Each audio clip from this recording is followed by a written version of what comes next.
Strasbourg, 1518. On an ordinary day, a woman named Frau Schraffia stepped into the street and began to dance. There was no music, no celebration, just a manic, silent, rhythmic trance, as if an invisible force had seized control of her body. What started as a bizarre sight quickly turned into a nightmare. One by one, others joined. Within days, the narrow alleys were filled with people dancing uncontrollably, uncontrollably stomp, even as their faces twisted in fear. In a single week, hundreds were swept up in the madness. The city center became a massive, green ballroom. There was no joy here, only sweat, dust, and the haunting sound of thousands of footsteps that refused to rest. Instead of seeking a cure, the authorities made a catastrophic error.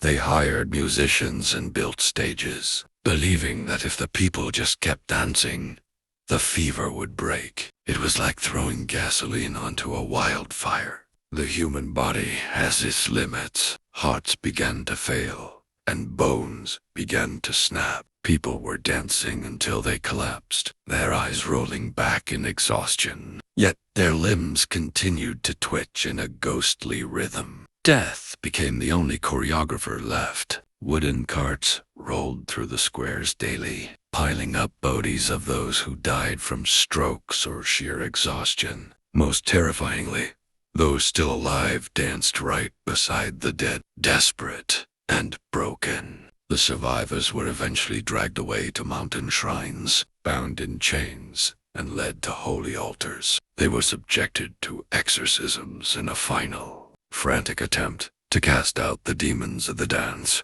Then, as abruptly as it began, the plague vanished. It left behind a mystery that science still struggles to explain. All that remained were the blood-stained cobblestones and the echoes of a dance that almost destroyed a city. But what caused this madness? Scientists today point to ergotisama, toxic fungus that grows on rye, causing hallucinations and violent convulsions. Others believe it was a psychogenic illness born from extreme stress. But in 1518, there was only one explanation: accursed.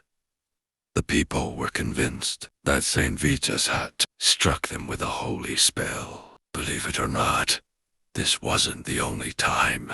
Similar dancing plagues broke out across Europe for centuries. Since then, the music has stopped, but the question remains: could it happen again?